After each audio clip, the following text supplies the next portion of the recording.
I'm sweating. My makeup is melting off my face. I'm wearing a wig. Is that you? Don't I know you from somewhere?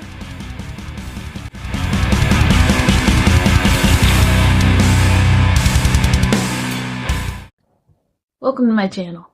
I'm Carolyn. I'm literally nobody. I'm just autistic and ADHD. But I think it's about time that I talked about that. I know that the internet is oversaturated now with all the content from autistic creators and ADHD creators. I think that's great, personally. I love that. And I'm surrounded by it, and maybe that's my little bubble. But I'm gonna add my own perspective, because screw you. No, because I think maybe you might actually enjoy it, or appreciate it in some way. Maybe you'll get something out of it. That's my hope. And if nobody watches this, I don't really care. I'm just doing it for fun. Just like so many other people. I'm just an old school millennial, doing shit the old school way, not caring like early YouTube with salad fingers and that kind of stuff, but this is a lot less fun, and a lot less funny. So here we go. Okay, now that my real freaks are here, and everybody else skipped away, I just want to go into the origins of how I ended up with my ADHD diagnosis and my autism diagnosis, and some of the ins and outs of that, some of my own experiences, so this is going to be a pretty long video. I just wanted to add a new perspective. I know there's a lot of autism and ADHD content out there already, but it always helps to have more perspectives, right? I feel when I was thinking about it myself, when I was looking at other creators, it kind of took a specific wording on some things. It's like it had to be something that agreed with my brain, the way that my brain worked, in order for me to for it to click and go, I think that might be me. So I feel like maybe somebody might benefit from this. I was late diagnosed. I only got my diagnosis about a year ago. It took me about a year, I think, as well, of just researching, looking at what content creators were putting on YouTube and Instagram or wherever. I'm old, so I don't use TikTok. I just don't want it. I don't want it. But I saw some really great stuff out there that people were doing. I'll do a shout out. But it really made me think. Some of the stuff that I think stuck with me the most was, how did you know that you were autistic? And I think for me, it's kind of like, you just know there's something different about you. I have a dual diagnosis, so I have ADHD and autism. I got the ADHD diagnosis first, which was really because of my brother. He called me one time and he said, "Do you think that you might have ADHD?" And me being just a stubborn witch, I kind of immediately went, "No, I don't think so. No. I don't think that's me. I always did well in school. In high school, I had great grades." And then, I thought about it later a little more. It took me a while. I had to cogitate on it for a while. And I started to realize that maybe that was me. Especially, you have a lot of preconceived notions about what ADHD is. And especially the main archetype that you see is the male kind of archetype, I guess I would say. And most of the people probably immediately that you think of as having ADHD growing up were the little boys that couldn't sit still. They're the kids that just needed to get their energy out. They were always running around. And that wasn't me, so I just thought, no, couldn't possibly be me. Never mind that I can't pay attention. I have no focus. Yeah, I can't stick with anything. Yeah, none of that matters. No way, I don't have it. But I looked into it a little more, and yeah, it started to resonate a little bit more with me. And I'm the kind of person that, maybe this is because of the autism, I will read through everything. I'll read through all the rubrics, all the diagnostic rubrics that I can find, any quiz I can find that looks like it's from a semi-reputable source. It's like I just want to collect as much data as possible before I make any decision. So I kind of went through just, the hyper focus for probably a year. Seems to take me about a year to come around. That seems pretty consistent. I think it was probably about that before I kind of started going, maybe I will seek a diagnosis actually.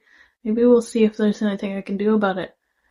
And yeah, I started realizing, okay, so in the DSM-5, ADHD and what used to be called ADD are now considered to be the same thing. So a lot of times people say I have inattentive ADHD when they kind of are referring to what used to be ADD. So that would be what I have. Mainly how it shows up for me is, not being able to pay attention to things. If I'm reading a book, it's like my attention will time out at a certain point. I won't be able to go any further, and it doesn't really matter how much I beat myself over the head and try to make myself focus. There's no getting past that barrier, and I have to just get up and go do something else for a while, and then it's really hard to get back into it. So, that happens to me regularly, and I found that showed up in my college years once I entered college. For me, that's community college, for anybody out there who's not from Canada. So I started reading.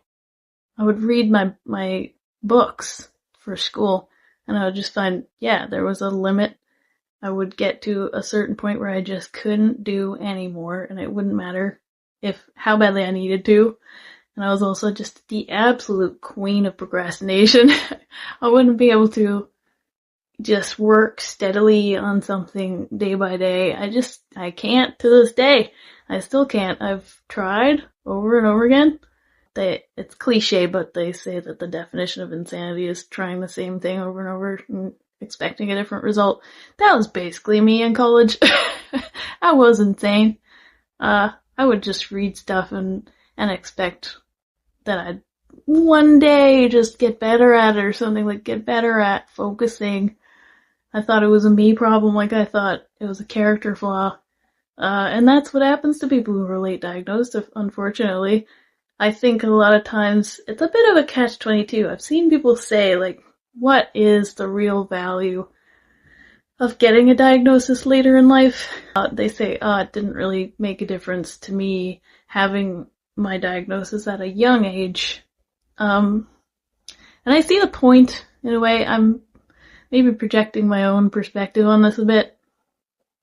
But what I've noticed is, and what I think made me afraid to admit for a long time that there was something different about me, was that in school I noticed all these kids that were not stupid.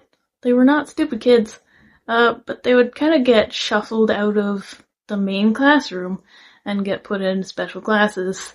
And it was almost, to me, from my perspective, it felt degrading, I guess. I felt like those kids just weren't being given a chance or something. And I know that people kind of thought, the prevailing thought is, well, you can't keep up in the main classroom, maybe, and so you need accommodations. And that part I get, in a way, but you're also taking the kids out of the social environment of the classroom, and you're kind of creating this sense that they are separate. You're putting the difference right out in the open, and kids are mean. So they will just, call those people names and other them even more, and those kids don't really feel like a part of the rest of the ecosystem of their school, I think. That was sort of what I felt. It's like, it would be harder. It's harder for them to really feel like a part of the whole group. And so I think I was afraid of that. I was afraid of being separated from everybody and being looked at as being so different. And being incapable, like being seen as being ultimately incapable, because it seemed like, to me, people gave up on those kids. and I really, really didn't want to be given up on. And I think that that's a really fair thing, and I think that that's a thing a lot of kids that are neurodivergent experience in school probably. Let me know if you agree with that. But that was my personal experience in school. I was homeschooled up until I was in grade 9. I'm in Canada, so we call it grade 9. And I felt like I had a kind of different perspective coming into school, into public school, because I had seen things from a different side of the world. Like, my parents, I wouldn't say were like super fundamentalist, crazy people. Like, my father grew up in one-room schools, and he just thought it was better for kids to be in a smaller classroom environment. That was his ideal. But in the absence of being able to do a small classroom environment, he just opted to homeschool us instead. So I entered into school already kind of feeling like I expected people to treat me with almost an adult level of responsibility for my own actions, for my own grades, and an expectation that people knew I was kind or knew that I was smart, and it was just a totally foreign environment to me. And especially to be surrounded by so many people that were the exact same age, or just a year or two older or younger than you. It was totally foreign to me, which is probably so weird to anybody who's grown up in public school, because that was the norm for you if you grew up in public school. Like, you were surrounded by more people your age than people older or younger, a lot older or a lot younger than you. But for me, I grew up with a big family, big extended family, and a lot of cousins and stuff like that around. And all of those people were older or younger than me. I don't know if there's a single person in my family that's born the same year as me.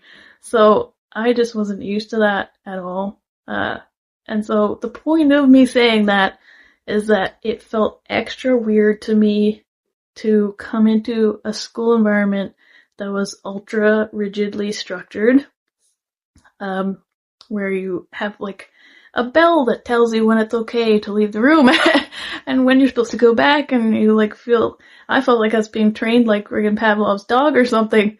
I was like, what is this? This is weird. 'Cause you don't experience that. Like, if you just live your life, you don't experience that. I never experienced anything like that. It was really weird to me, and it felt so clinical. But the point was, it made it really feel more obvious to me, I guess, that I struggled with certain things because of the way that was structured. So I feel like I have a unique perspective in that if you come from a homeschooling environment, depending on how, people run it, how it works.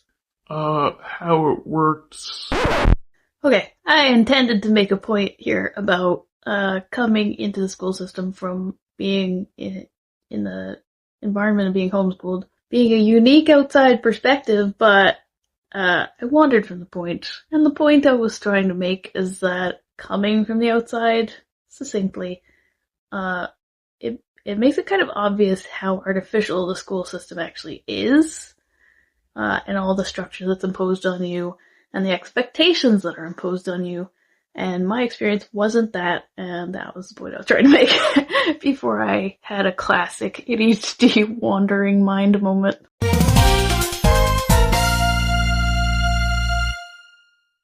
How it works where I live is that you still have to adhere to curriculum of the province that I live in. You have to check in with school monitor, so you have to prove that you're doing well enough in the subjects. You do basically have to pass your grade. So you have somebody come and do an assessment with you every year, basically, and from time to time throughout the year, maybe. And I always did fine. I always did absolutely fine with that, because my father was, I think, unknowingly accommodating my ADHD and my autism I was in a really an ideal situation, I think, for an autistic kid, which was that I had enough structure, but not so much that it was stifling. And the expectations were not nearly as rigid on me. And it was a low stimulation environment, so it was just me and my siblings. I could handle that. It wasn't really noisy. There weren't a whole lot of kids screaming and yelling and running around. It was just me and my siblings. Pretty simple. And in terms of the focus, the ability to focus, or lack thereof, I had more ability to, have a quiet environment where I could focus on what I was doing, pay attention to what I was doing. So I didn't really experience the level of distraction that I did when I got into the public school system. And it was really, I felt strange entering that environment because I felt quite capable, actually. I was a really shy kid, I'll say that, but I felt really capable ultimately. And I felt like, I could do anything. I felt like I had a lot of potential. A lot of people with ADHD and autism will probably relate to that feeling of feeling like you have a lot of potential. Cause I wasn't a dumb kid. I had some difficulties for sure, but I was not stupid. And I don't really believe that heavily in the concept of stupidity anyway. I think there's a lack of skills, usually. And people have learning disabilities and stuff like that. There are always reasons. It's like the word lazy. I don't believe in that either. Oh, it figures. I wonder how many times I've been called that. But here I am. I felt coming into the public school that I did not want to be othered any more than I already was. Because first of all, I'm female.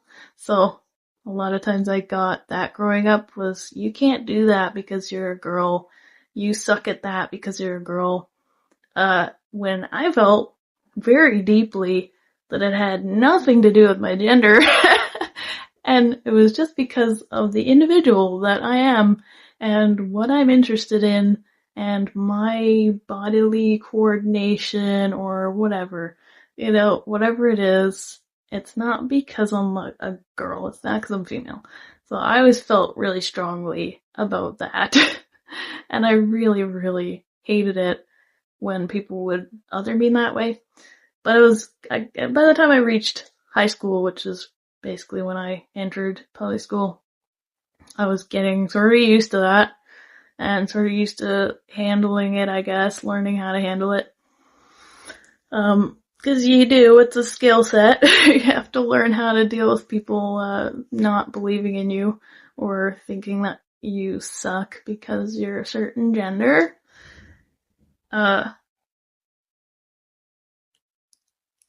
I think I'm losing my train of thought here. Oh, I wonder why. Anyway, in school I felt like a very different kind of person though. I came into it already being kind of an outsider a little bit, and being sort of like a weird kid to people because everybody sort of thinks that about homeschoolers. Maybe rightfully so, I don't know. I didn't know that much. I mean, I have a homeschooler perspective, so I don't really think homeschoolers are that weird, but I can see it. You're not a part of the group. You're not participating in all the same kind of bonding activities as everyone else. Like, everybody else played Oregon Trail in school, apparently.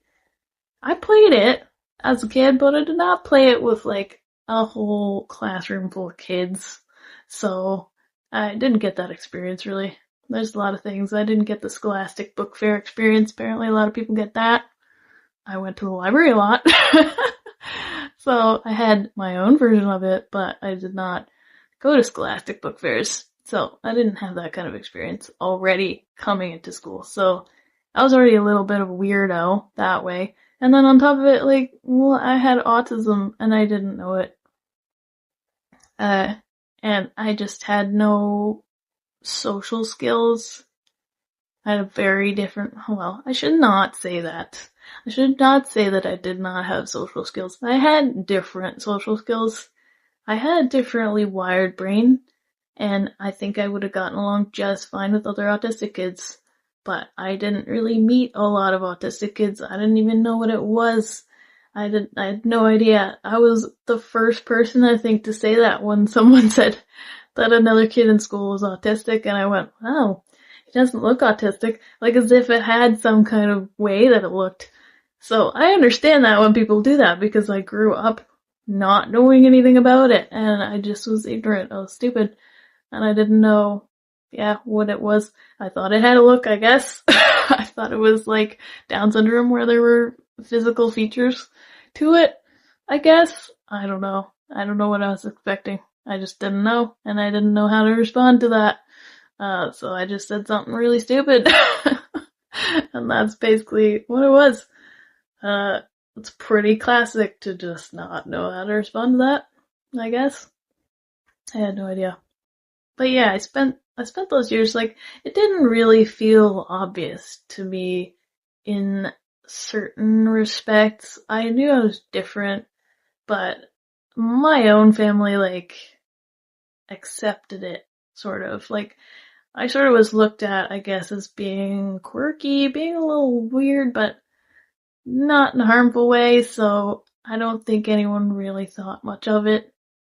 They would tell me to speak louder. They told me I was too quiet, but I definitely got told that I was lazy. I definitely got, questioned on a lot of things that people didn't understand about me, that I understand a lot better now, and I think a lot of people understand that better now. And that's sort of why I'm making this video in the first place, is I don't think it ever hurts to have more information about it out there in the world, in the wild. 'Cause, for me it was really important to find real perspectives. I didn't want to hear the clinical analysis, because a lot of times people are analyzing it in such a way that I can't take that abstract version of it and understand the real lived experience, the real consequence, and how it really feels to have it. And I think that that's the biggest thing, is when you're looking at it, if you look at just the clinical stuff, all the really logical, factual, peer-reviewed research, you're gonna get a lot more, unless you're getting qualitative stuff, you're gonna get a lot more of just like a really kind of cold view of it, and you're not gonna really understand, maybe. Like, unless you're better at that than me, that's great, awesome, good for you. I don't find it easy to take that and translate it into a real world experience of what that feels like to be autistic or to have ADHD. So I find it really helpful myself, and I think maybe other people would. If you don't care, that's fine. You can watch something else. I'm not holding the gun to your head. I'm not holding the gun to your head. I'm not holding the gun to your head. But if it helps you, then awesome. Maybe my perspective will be good for you. But I found my need for a diagnosis really was such a slow process to figure it out. I got diagnosed with BPD first, which was just like a 10-minute quick interview, and I got diagnosed, and I just felt like it was so, I don't know, that because I was autistic, the questions I was being asked with BPD, they ask you something to the effect of, do you have an unstable sense of self?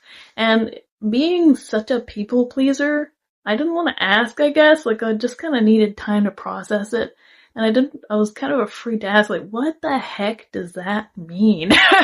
What does that mean? And what does that feel like? How would I know? That sounds so subjective to me.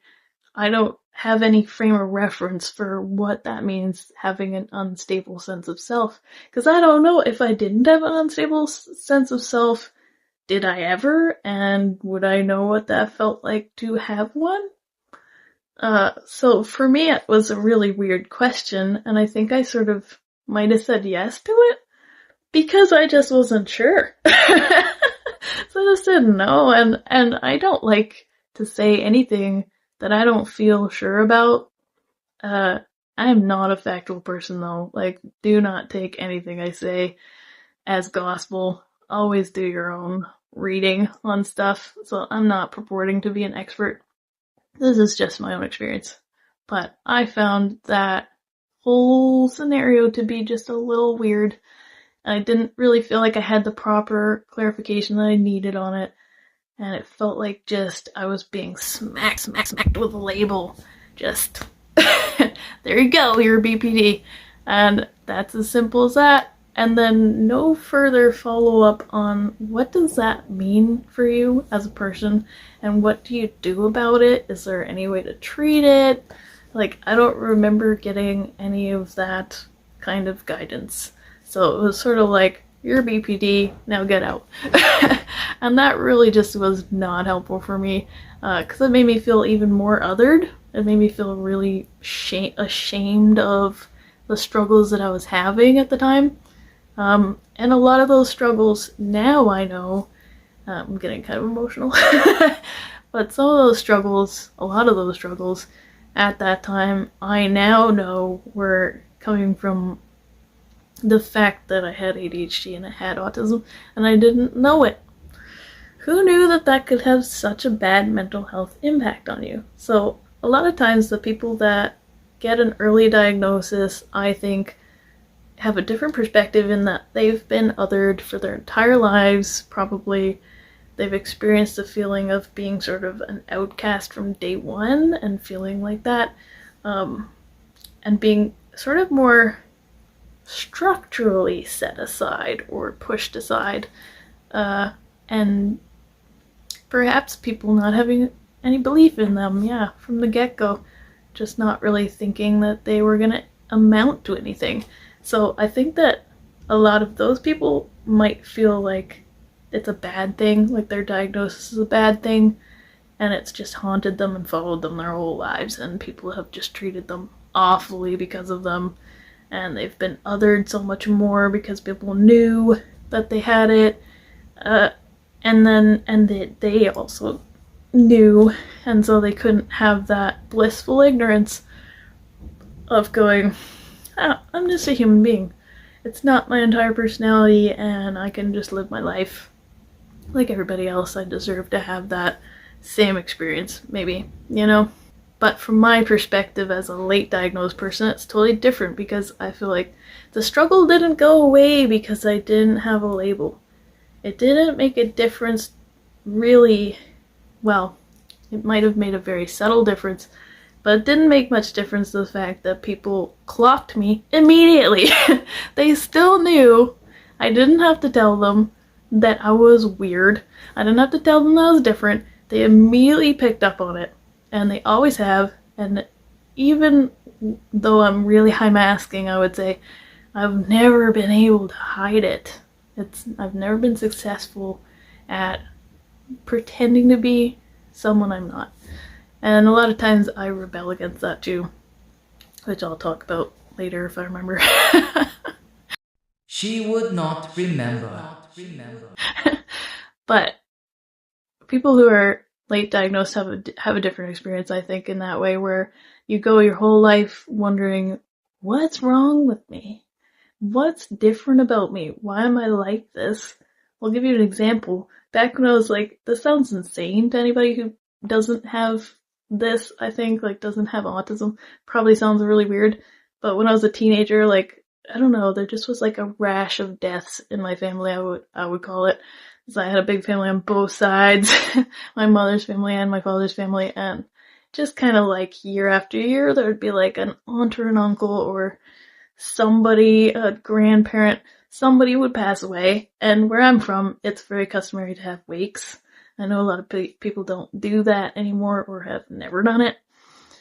But basically a wake, if you don't know what it is kind of almost like a pre-funeral, I would call it, where everybody gathers around, they have the casket in the room in a funeral home. They usually have it open so you can see the person who died.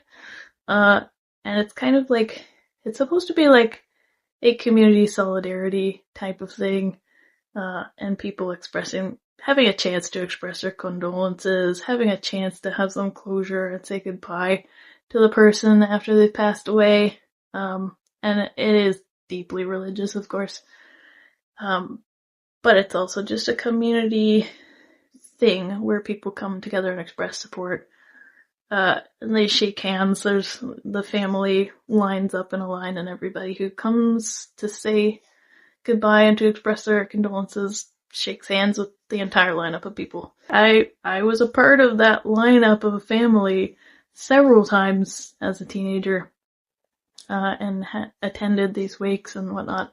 And I felt this incredible pressure to be really upset, visibly upset, to cry, to put on like a performance of being sad, even though I felt differently. Like, I had a different experience of grief than that. I'm crying again. Here we go. I had a different experience, and I think I take a while to kind of feel it. I don't feel it all right away. It takes me days, sometimes weeks, maybe even years, depending on who it is and how often I saw them. But it might take a while for it to kind of sink into me that this person is no longer here. So I would go to these wakes and funerals, and I would just not cry. Like, I wouldn't feel like crying, and I wouldn't feel like being really demonstratively sad, or, but I would see all these other people in my family that were clearly genuinely affected, genuinely sad, crying, all the things that you would kind of consider normal, I guess, when you're grieving. But for me, it wasn't how I specifically grieved. And I felt like the fact that, like, I didn't want to be sad in front of other people. It just felt really invasive, I guess, to me. I just wanted to be sad in my bedroom alone. I just wanted to cry by myself. Like, I didn't want to do it in front of people. I still don't like doing that. I've gotten better at it, but I don't like it. But, yeah, and I thought something was seriously wrong with me, because I just didn't feel comfortable in that environment, and I didn't feel like it was comforting to have all those people around, really. And I didn't really see what the point was in having this, like, shared sob fest in my mind. That sounds so mean. That sounds terrible. I'm going to hell. But I just felt like it was so strange, and I did not get it at all. And it didn't feel like I fit there or something. It didn't feel like a part of it, I guess. Which is another, I think, really classic autistic experience, is just feeling like you have this constant, I would call it dysphoria. I'm not looking up words here when I'm saying them, so take that with a grain of salt. But, I would classify it as a dysphoria of just feeling like you're not like other people, and you can't understand other people, and you just kind of feel like an alien or something. You feel, my siblings used to say that I was adopted, of course, because I was the youngest for 7 years, and they used to kind of gang up on me and say, "You're adopted," and I kind of believed them a little bit. Not in a way of like, I'm really upset about this necessarily. I knew that they were doing it to annoy me, so that upset me. But because I genuinely didn't feel like I belonged in my own family or in society at large. Just because of who I am. Like, I'm just such a weird person. So I felt like nobody understood me, and that was like from the time I was really small, like 6, Like, obviously I don't remember much before that age, But around that age, let's say, I was definitely aware of the fact that I was different from my siblings, my parents, everybody around me, and I wouldn't have noticed that, I'm sure, if nobody had pointed it out, but of course they did. They pointed out that I was too sensitive and, yeah, all kinds of stuff, lazy, of course. But mainly, yeah, that I was sensitive, I guess. And now I understand that a heck of a lot better than I did as a kid. And I look back on, my dad was really good in that. He used to sit me down and try to counsel me through it when I was really upset about it, like feeling like I didn't fit in with my siblings or I didn't actually understand them. And I didn't understand why someone would just be kind of mean to me, I guess, for no reason. Like, I did not get that. Because my siblings were the kind of kids that they weren't nearly as sensitive as me. And I don't know what their motivation was. They could tell you better than that. But, I think they just wanted a reaction. It was fun to them. They thought it was funny. And I thought it was mean. And I didn't get it. I just didn't get it because I didn't have that drive myself to just try to get a reaction out of somebody just for the fun of it. I didn't get that as like an entertainment thing, I guess. I can see why it might have been entertaining to them though, because they did get a reaction. They got a very big reaction out of me. And I had very big feelings. So they might have seen me cry and get really angry and all that stuff. And I would try to fight them maybe. But mostly I would tattle on them. Because I was the littlest. So I didn't feel like I could win physical fights, so I would just go to mom and dad. But they didn't get that. So, I got labeled too sensitive a lot. Like, things got under my skin a lot, and they still do. I still struggle with that a lot. And this just followed me my whole life. And I would call that, and I just forgot the name. Well, emotional dysregulation, but also rejection sensitive dysphoria, which is a really helpful term to know. If you don't know what it is, look it up. Yeah, rejection sensitive dysphoria is, basically being hypersensitive to criticism, hypersensitive to rejection, that kind of stuff. It makes you feel really bad, and it is neurological. It's really like you have a more sensitive nervous system. And I feel like that's been me. That's been me my whole life. But what made me realize, I guess, that I was autistic was, that real feeling that followed me throughout my entire life of just being a little bit off. Just a little different. And I didn't feel like it was a lot, but it was enough. It was enough to be bullied, at least subtly, but just kind of othered a lot, rejected a lot. I struggled with a lot of things that other people didn't appear to struggle with, and it really did feel like what a lot of people say about it, where you just didn't get the manual to life. Everybody else got it and you didn't. And it just feels like you're kind of trying to manually figure everything out. And it takes so long because nobody wants to tell you what the subtext is of anything they're saying. So you just have to learn how to read into it. It makes you super hyper vigilant because you realize people are hiding things from you, hiding their intentions, and they're saying things that you don't know why they're saying them because you don't work that way. So you can't relate to it. You don't understand it. So you end up going through life blind, you're just feeling your way around and nothing feels natural at all. And I think for me, it was not nearly as obvious until I hit my teenage years. And that's when I really started to feel like there was something really, it was gonna be a problem, I guess, is what I'm trying to say. I didn't feel like it was a problem until then. And I think that it was the social deficit, if you want to call it that, social difference, that hit me the hardest, probably. I had sensory issues too. I've always been sound sensitive and just overly sensitive physically, which is ironic, like given that I'm wearing a wig. I do this to myself sometimes just to torture myself, I guess. but, but, yeah, I always had trouble with that. I had trouble with the social aspect, especially of just, understanding people's intentions and being able to start a conversation with someone and carry it on and get to know them and just grow a relationship with someone organically and maintain that relationship. So I had trouble with that from the get-go, basically.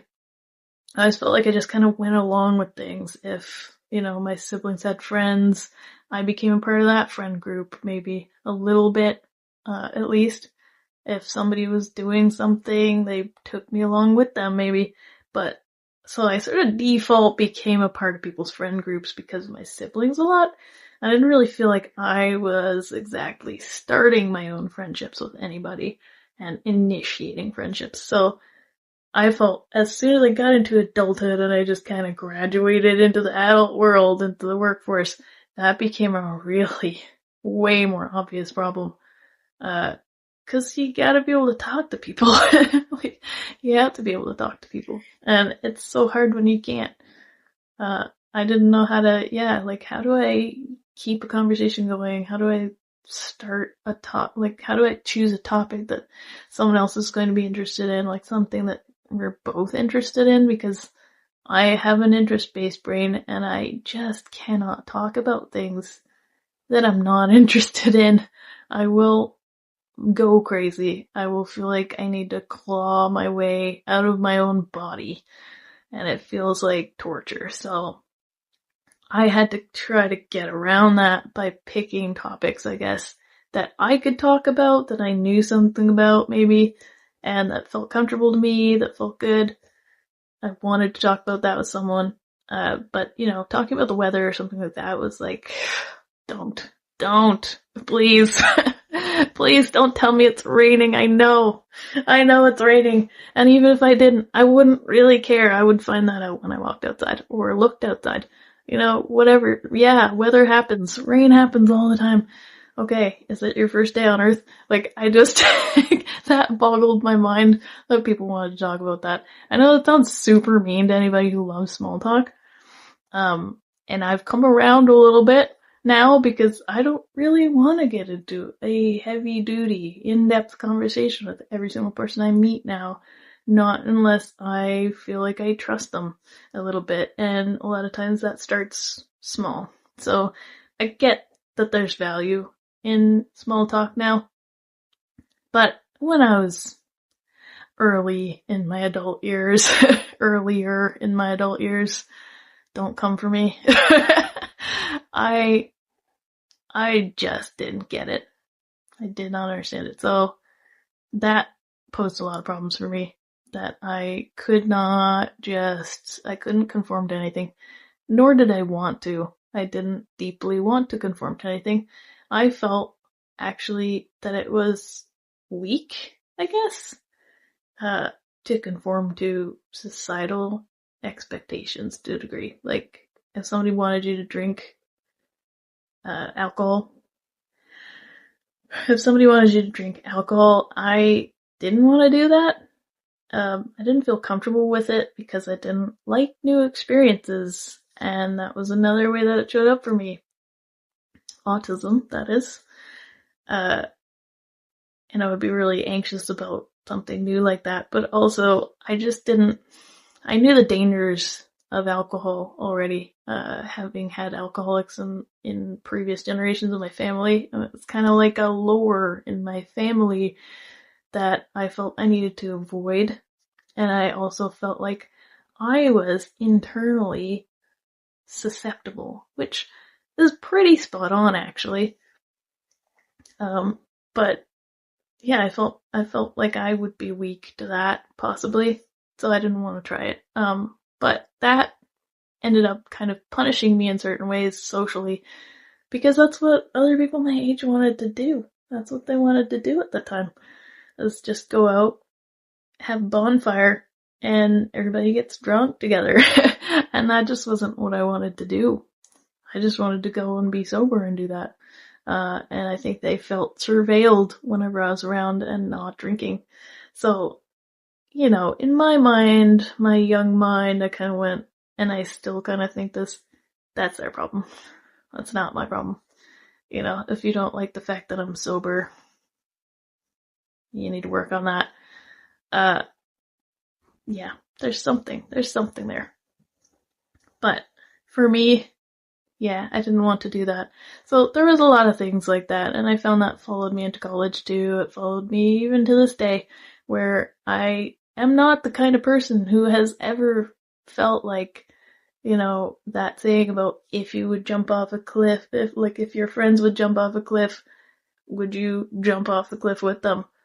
I never felt like that had any pull for me. I never had any temptation to do such a thing. Like, if I thought something was unsafe or I didn't like it, or I didn't feel right about it, I just wouldn't do it. I just wouldn't, and it wouldn't matter how much people said, you're a loser, you suck. I just wouldn't. I made up my mind and that's it. I just, the door is closed. And I would be so staunch about it that people would get really pissed off at me. They would get really mad at me for doing that, for just being really strong in my boundaries at the time. And then somehow we've gone backwards, and now my boundaries are like almost non-existent on things like that. No, that's not true. I still stick to my boundaries on a lot of things, but yeah, I'm a lot more flexible than I used to be able to say that. But pretty much always, it comes about of my own volition when I feel ready, when I want to do it. So it's different that way, I think. It's not because other people wanted me to. For the most part. I also still characterize myself as I'm asking, so a lot of things that I do in terms of conversation are highly masked. I do make eye contact. Luckily, the diagnostician that I saw was autistic herself. Thank you. I'm so thankful for that, because never have I received affirmative care like that, I would say, from someone who actually kind of gets it. So it was really, really nice to have somebody that understood that, and explained all the ins and outs to me. So much information to draw from. And if you're autistic, you gotta love that. You gotta love just being presented with all the facts and all of the subtext just written out, and someone telling you, these are the pitfalls and these are the things that you might not understand or expect. And this is the point of asking this question. That's so excellent. Like that question, if you've ever taken an autism assessment, you may have come across a question, or you might have in a career quiz or something else like that, some other assessment, asking you if you would prefer, to go, to go out to a concert or a bar, or a party, or would you rather stay in and, or go to a library? Would you rather go to the library, or would you rather go to the club, say? It sounds very specific, but it's not, and I think that really is a pitfall for a lot of autistics, because we take things so literally, and we just want to go okay, it's like somebody asking you, to us, I think, it's like somebody asking you, do you like oranges or do you like apples? And it's that specific, It's would you rather, do you like, if I give you an orange, will you eat that? Or if I give you an apple, would you eat that? It's a hypothetical, So I think that we interpret it that way. But really, what it means is, would you rather be in a low stimulation environment, where you're not under pressure to socialize and you're doing a quiet activity? Or would you rather be in a higher stimulation environment that's maybe louder and more active and maybe there's people around? Would you prefer that or the other? So that's explained. That lady explained it to me. Well, she has a section on her website that explains it. And it was so nice to get that clarification. Like, I have, at this point, I guess, put together a lot of that stuff on my own over time. Cause I'm the kind of person who just surveys people endlessly and just asks sneaky little questions of people that I trust to try to get like honest answers on things like that and figure out what the heck are people even talking about and what do they want from me. And that's how I figure out that stuff. But that's been many years in the making now. I'm in my 30s now.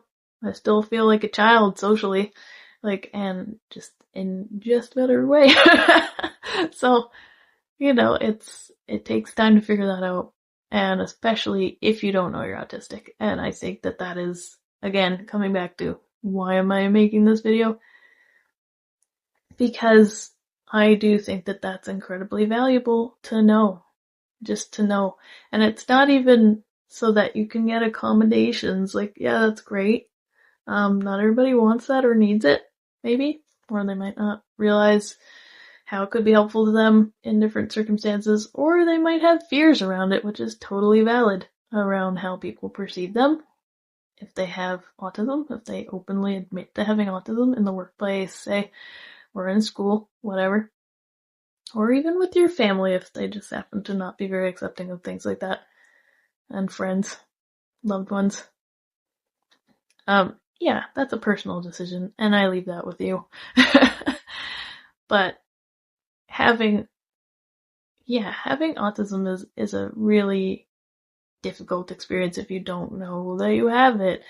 Not that it's easy if you do know, but you have more tools at your disposal. You have the knowledge, you have the label to go on where, yeah, you can just type that into Google with, what you want to know and you can find out what you need to do. If you don't know how to cope with a certain symptom, I'm going to call it a symptom. If you don't know how to cope with a certain symptom, you can just look it up. You can find other autistics online now that are giving all kinds of helpful advice, and a lot of it is for free. And you're getting that completely, yeah. You can just pick what you need, and you can try all these different techniques and see what works for you, which I think is an incredible gift. If you are like me and you've been undiagnosed for a long time, you can figure a lot of things out yourself, sure. That's true. Or if you know other autistics in person in real life, then yeah, maybe you've learned some things from them. Maybe your family has coping mechanisms, because maybe they have it too. I know I've definitely picked up some coping mechanisms from my own family, even though they insist they're not neurodivergent. But, you'll get that stuff some way, maybe, but it's so much faster and easier if you can look on YouTube, look on Google, look on Instagram, TikTok, Facebook, wherever, and find these people with real lived experience who are giving not bullcrap advice, not crappy neurotypical advice on how you should manage symptoms that they don't even have and they have no experience with. So it's great to have somebody who can actually speak on that, where you can learn from them a little bit, because some people, they're really friggin' smart, okay? I don't have a problem admitting that there are people out there that have figured some stuff out about how to cope that I'm like, yeah, I think you're smarter than me. That's awesome. But thank you. Because it has helped me, undoubtedly. Some of those things, too, are about acceptance, and one of the things I think that I've had to accept is, actually I saw another creator talking about this yesterday. I mean, I'm saying I found this video yesterday, but it was not, I don't think it was 100% recent. But they were saying that they felt they weren't coping well with having a full-time job, uh, and that I will give shout outs in the description, or whatever, I'll edit them in, because I feel like they deserve credit for that, but they felt that they were not coping well with having a full-time job. And I have felt that way so many times. It's just pushing yourself past your limit, and being so perfectionist, like that defines who I am basically, is just pushing myself so far, being so kind of like competitive about trying to overcome what I have and trying to be extra good at things to cover, like to compensate for what I am deficient in. And she was saying that she felt she wasn't sure how to approach it, and it was really hard. And she felt she had a hybrid job. She could go in person, which was great in terms of structure, having structure to deal with the executive dysfunction that comes with having autism and ADHD. But then she had to deal with the people, so she had to deal with the social aspect and trying to figure out the subtext of what people were saying. And, you know, people are like frenemies in the workplace, and it just doesn't feel good. It doesn't feel authentic. And I think autistic people are often just all about that authenticity. We don't like lying, and we consider, I think a lot of us deeply feel that masking is lying about ourselves, and that other people not saying what they mean is lying. And it's exhausting. It's really exhausting, and you're relying really on cognitive processes. Like it's not coming naturally, so you're having to force it, and you get really exhausted. On the other hand, she said she could work from home, but she felt she just lacked the structure then, and so she was fighting against her executive function problems. And I've had that same experience for sure. I always struggle with that.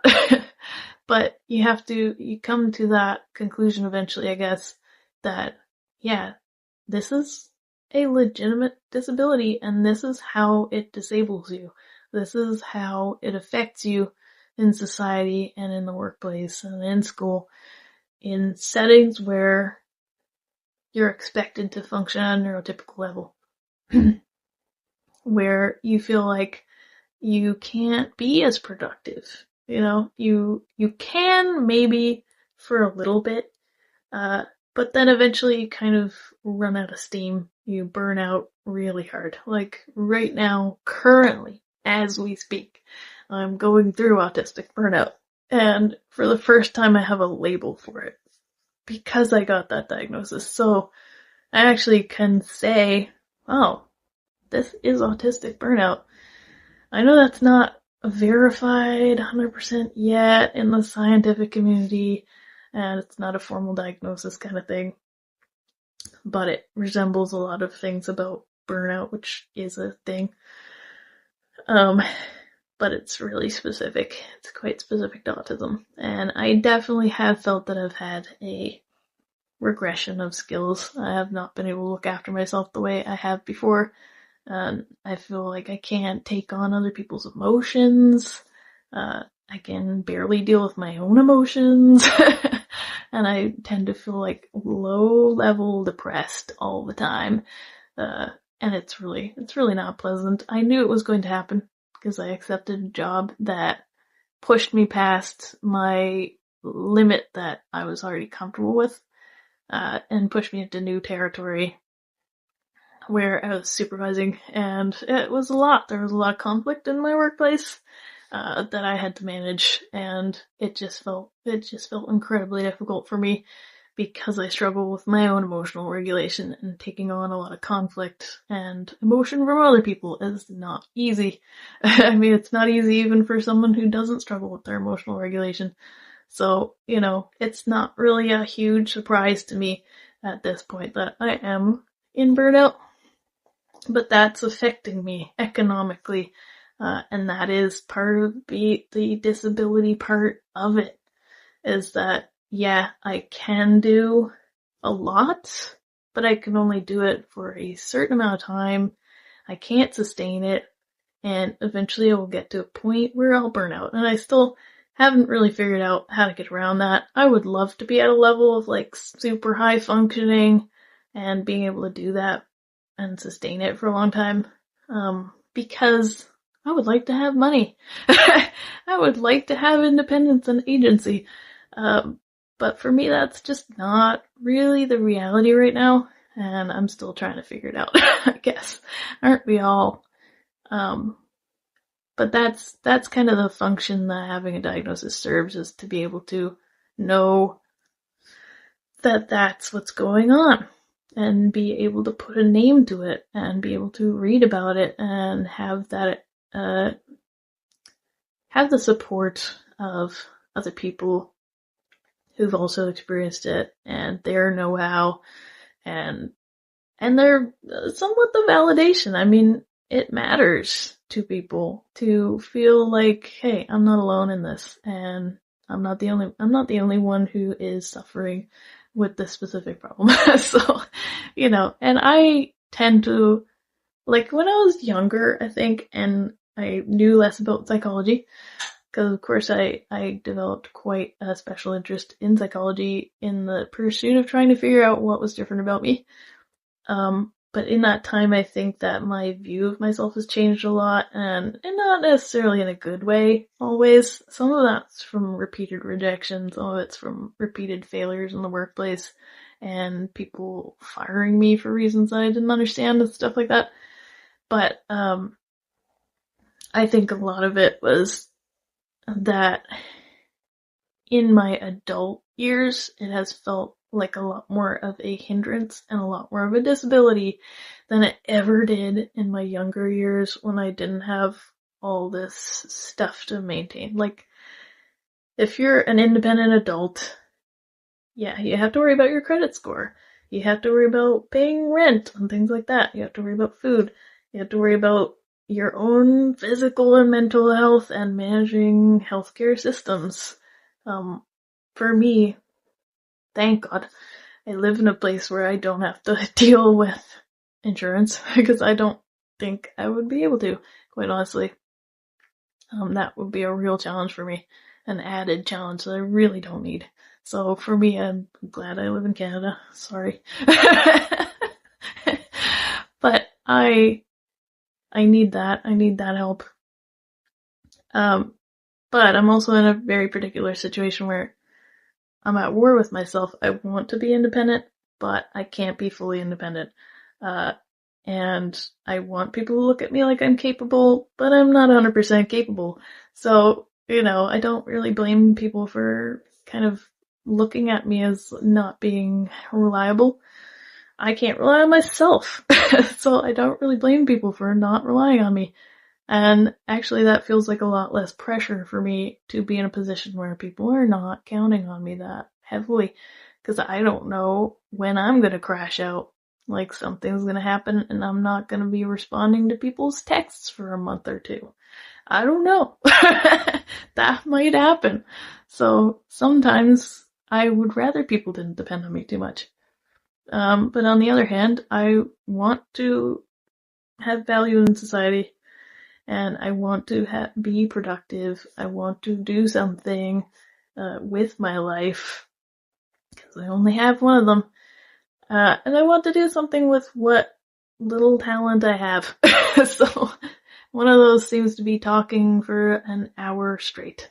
But this is an extended rant, honestly. This is an origin story. I'm sorry.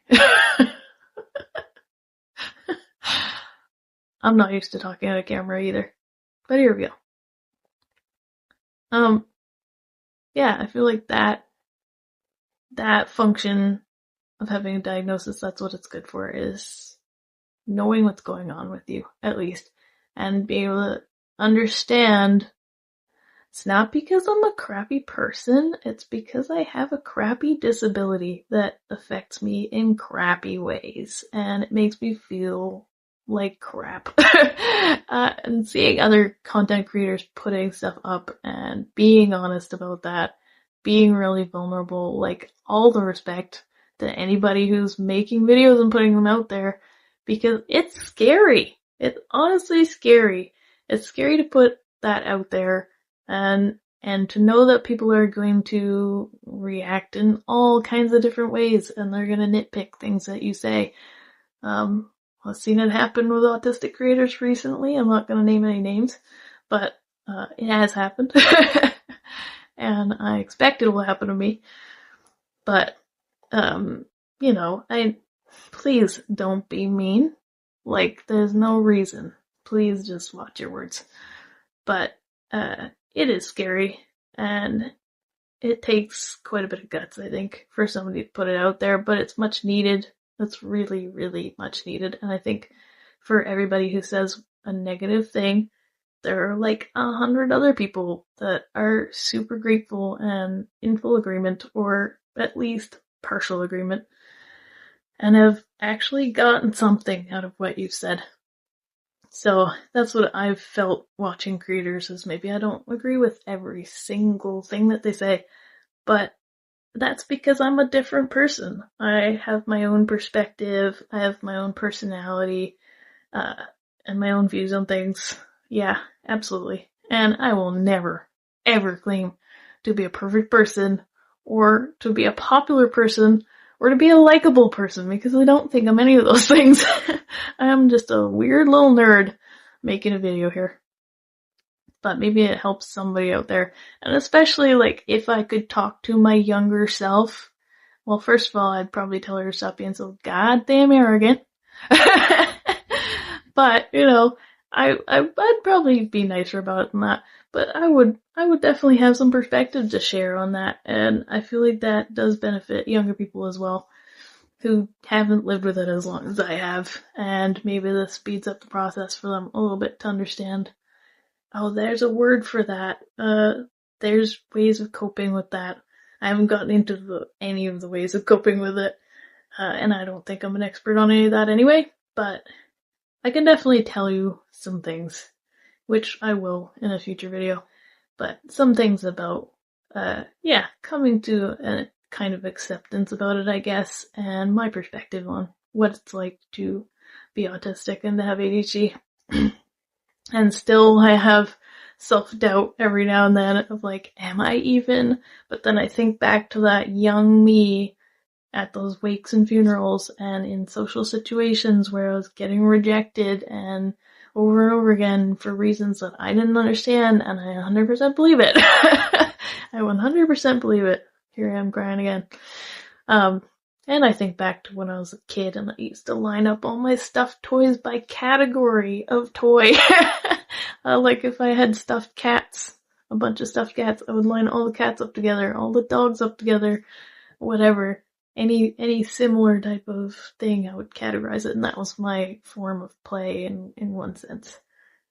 That's not the only way that I played, by the way. I think there's a huge misconception that people with autism don't have any imagination and cannot play imaginatively, but I was a highly imaginative child. I just did it in my own way, I guess. But I definitely played imaginative games and, concocted whole stories with my siblings when we were out in the woods playing touching grass. But it was a good childhood that way. And that's just something, I've always had imagination. So, if somebody tells you that you can't be autistic because you have an imagination or because you make eye contact, that's not necessarily true. And I honestly think there are a lot of diagnosticians out there. Like, I have a deep amount of trust in the medical community, and some of that's just from experience of dealing with the medical community. And my own training to a degree, not that I have a lot of that, so please don't think that I know anything. But I do trust the medical community, But I do think that you need to know something about your own health and that you need to advocate for yourself. And especially if you happen to be a woman or in a category of being a minority. Yeah, if you're a visible minority or you're a woman or whatever, you're not a straight cis white male, then I think that you need to advocate for yourself a lot. You need to actually know if a medical practitioner is being reasonable and being fair, and knows a lot about what they're diagnosing. I think it really, really pays to talk to someone who's specialized in it, and if you can, somebody who actually has lived experience with it. I think there's a lot of question about whether or not they're biased, but I actually think that they have a lot of really valuable insight into how it presents on the inside, like how it's experienced. And you can ask questions about that you can kind of get to the bottom of that a little bit, where you can figure out, do you have racing thoughts because you're anxious, or because that's the way your brain is all the time? I'm talking about ADHD here. Are you not sleeping because you're anxious, or are you not sleeping because your brain won't turn off? Or is it a mixture of both? Because it could be. And that was the case for me, and I immediately got diagnosed with anxiety. And I think part of the reason that I immediately got diagnosed with anxiety is that I didn't know to say the little key words that differentiate to a medical practitioner the difference between anxiety and ADHD. So, and I don't think that a lot of practitioners at that time, and maybe even still now, were looking for it in me and in women in general. So I think that it got missed. It just got missed. I don't fault the medical practitioner for that. I think she was excellent in so many ways, and a very caring individual. But, yeah, she just missed it. She just missed it. And it does not have to be a male practitioner who missed it. There you go. But, yeah, my description wasn't good enough. My description didn't really tell her what she needed to know, and that's because I didn't even have a ghost of a clue what was going on with me, and so I couldn't verbalize it properly. I didn't have the right words, and that just didn't come across right.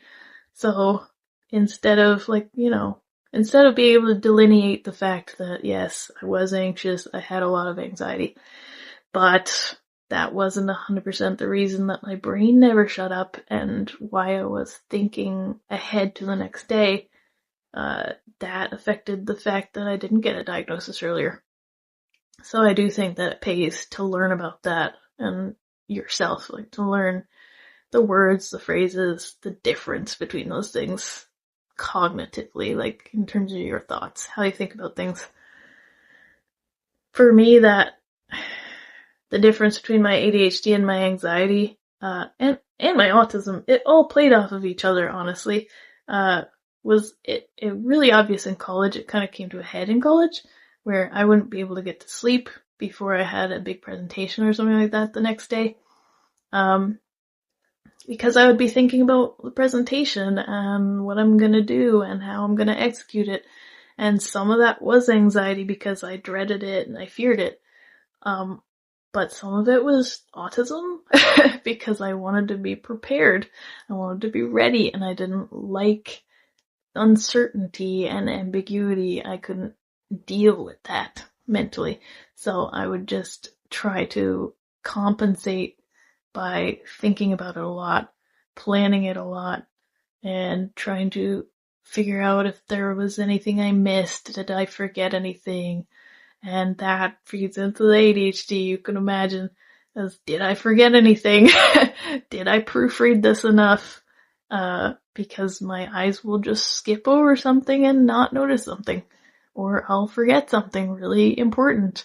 So I would become sort of obsessive about it and try to ensure that I had everything that I could possibly need, because I didn't feel confident in myself if I didn't have all of the information in front of me and memorized and figured out ahead of time. If there were questions, I didn't know what kind of questions people would ask. And I was deeply afraid that I wouldn't be able to pivot and to be able to be flexible if something unexpected happened. And it didn't have to be something big. It only had to be something that I didn't know was coming, like a question. Or just, if I missed some little aspect of the presentation or something went wrong technologically and I had to think on the fly, it just was an absolute nightmare to me because I really just had that strong autistic need to have everything be assured and be planned. So, in that way, I think it's really good to know that that's what's going on and to read about it and to be able to verbalize that to a medical professional. So that, I think, really fed into why I didn't get my diagnosis earlier. Along with just internalized ableism up the yin yang. So I spent a lot of time denying that there was anything different about me because I didn't want it to be true. And, I would accept that, there were things I couldn't avoid. I couldn't avoid acknowledging that I was messed up. I went off the rails after I had a very traumatic experience and ended up with PTSD, and that just made the autism and the ADHD so much more obvious. But of course, nobody else picked up on that. I'm not blaming them, but I am blaming them a little bit.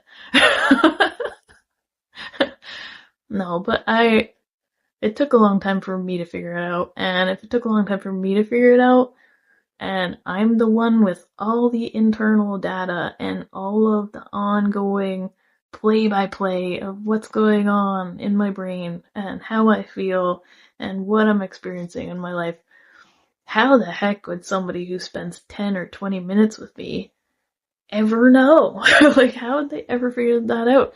They would have to already know what kind of questions they need to ask specifically to get the right answer out of me from someone who doesn't know shit about shit. That's the tricky thing, and that is why I really think it's important for people, for there to be more autistic diagnosticians for autism, and also therapists. So if you go to a therapist who does not have autism, I'm not saying that no neurotypical person could ever help you, but in my experience, the way things are often phrased is just, it doesn't work with my brain. It does not agree with me, and I don't understand it. And it causes delays in my progress. So I actually need to talk to someone who speaks the same language, really. That's what it is. And I think that having more doctors that have autism and more nurses and more therapists, medical practitioners, there needs to be more of that, and they need to be open about it as well. Because I think that there's a trust thing with that as well. If you've been othered a lot by people who don't speak the same language as you, and who make you feel really deeply stupid and ashamed, you maybe don't trust those people as much. Even if they're a new person that you've just met, if they show the same pattern, because Lord knows, anyone with autism probably will recognize this as you have strong pattern recognition, and you're going to pick up on the fact that that person is displaying certain behaviors that align with somebody in your past that really hurt you, that really othered you, and you're going to be afraid of them a little bit. You're going to be afraid that they're not going to understand you, and you're going to be othered and misunderstood and rejected yet again. And in a medical context, you really, really don't want that. So, and unfortunately it does happen a lot. So, I think that that is the value of having somebody who speaks your language in terms of neurodivergence to diagnose you, and that is why I specifically sought that out whenever I got my diagnosis, because I didn't feel confident that someone without the lived experience would recognize it in me and actually be able to see it and kind of go, yeah, based on what you've said, that sounds that sounds about right, you know? And, it didn't feel like it lacked thoroughness either, because she spent an hour with me talking to me about it, going through various questions, and I had done a battery of, like, I think 12 tests, maybe more, before that, like written tests, that were well explained, and I was well prepared for them. So I did not feel that it lacked substance that way. And I trusted the result, honestly, and I still trust the result. But honestly, the biggest factor of why I trust that result and why I do believe myself to be autistic comes from that deep-seated feeling of being different and not fitting somewhere, and having this fear in my young life of, like, maybe I'm a psychopath because I don't have the, like, effective empathy that other people seem to have. Which, in hindsight, I'm like, that's so silly. That is so silly. I was such a sensitive kid, and I was such a nice kid, and I couldn't imagine, like, why I would have ever thought, you know, if I met another kid like that, I'd be like, no, you're not a psychopath. Oh my god, are you crazy? That's so silly. But, you know, yet, I just didn't know what was different about me, in terms of, my empathy, because my empathy was cognitive empathy rather than affective empathy. So I didn't know that. I didn't know that there was a difference, and I felt like I was deeply deficient because it didn't come naturally to me. And I had to actually think about it a little bit more. There was a delay there. So my reactions to things were delayed, and it could be just like a second or 2 seconds, but it was enough to make the other person pause a little bit and feel a little bit awkward or uncomfortable, because I would kind of have this space between receiving the input from them and then the output of, this is my reaction, and then sometimes the reaction wasn't the correct one, it wasn't the appropriate one, it was just the one that I thought they were expecting, or I misinterpreted what they said, and I said something totally off base, and maybe even upset them. So sometimes that would happen. So knowing that, like, all along, stuff like that happening to me, and all these little clues, a little just breadcrumb trail of things that went wrong through my life or were different about me, definitely led me to the conclusion eventually. And I don't expect other people to understand or even believe me, and I don't really care if you do. Because I know. I just know. Like, I think that a lot of people with autism question themselves, like late diagnosed autistics question themselves and whether or not it's valid. And I would argue, what is the harm in identifying as that, really? If you aren't, and you think you are, well, there's gotta be a reason that you thought that. There's gotta be something that made you feel like you needed to seek out an answer. So there's gotta be something. And not only that, but what harm is it doing in general? Like, if you learn to accommodate yourself better, you learn to cope with something that you didn't know how to cope with before, and say you're just self-identifying, well, what's wrong with that? And even if you get a diagnosis and, you know, whatever, it turned out for some reason that you didn't have it, I don't know how you'd ever know that, but if it turned out that you never had it, well, you probably learned stuff from it though, and it probably gave you a better perspective on people who do have it, and on disabilities and life in society and greater society. So, was it really that bad? Did it really harm anybody for you to say that you were anyway? You know? Like, especially if you're not divulging it to a lot of people or something. Which I generally don't. I tell people who I know well, I think, and it probably gets around, whatever, I don't really care. I'm not secretive about it, but I don't go telling every single person I meet, because I don't know them that well. But yeah, I like to bring it up if I suspect someone else might be on the spectrum. Which tends to be the people I gravitate to the most and like the most. But if you suspect it, I feel like there's a reason you suspect it. So, and if you are autistic, you're probably right now doing a lot of research on it, or, even if you already have known for a while, you're probably still trying to learn things about it, and it's probably almost become a special interest to you. Maybe not. I don't know. But I think that's pretty common for that to happen. It's totally okay. It's honestly totally okay. And I think if you think you have it and you relate to a lot of things that people are saying and you benefit from coping mechanisms that people are putting out there, ways to deal with it, it can only be a good thing, right? Because your growth as a person is good for other people too. And I don't think that we talk about that enough. That sounds so cliche and I hate the fact that I said that, but I don't think anybody talks about that as like your personal growth impacts other people, and it's a good thing if you know more about yourself because you can deal with your relationship with other people better. The better you know yourself, the better you can connect with people. So, and explain yourself if you need to. You can not defend yourself, but sometimes that is necessary, actually. I take that back. Sometimes you do have to defend yourself. Sometimes you have to stick up for yourself. And it's a good thing to know why you're doing it and how.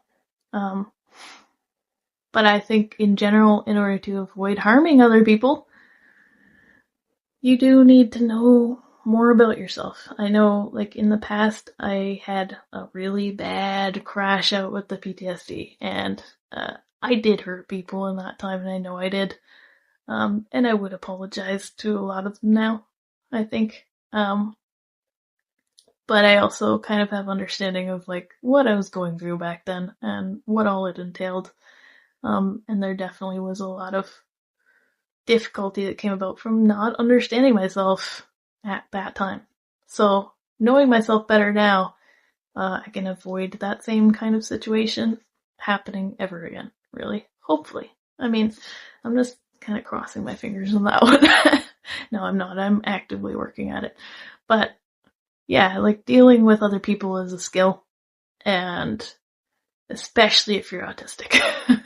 I think that that's like tenfold if you have any kind of neurodivergence, because you are sort of in the minority. Like, you're not going to find as many other people in society that you meet that are autistic. You're just not. I mean, you're probably going to be magnetized to those people more, so you might have a bit of a selection bias on that, but you're not going to meet as many people who are autistic as people who are neurotypical, or, whatever that is. But you're gonna have a hard time dating, most likely, because you're not gonna be able to speak the same language as most people. And you're gonna have a lot more rejections in that arena as well, not just in platonic relationships or familial ones. So it affects every area of your life. And it is so important to know about it and to learn about it. And I don't think that you are harming anybody from doing that, honestly. I don't think you need to legitimize it in any way. I think that you soul searching and figuring stuff out about yourself is good for everyone. It's good for everybody, and it's especially good for you.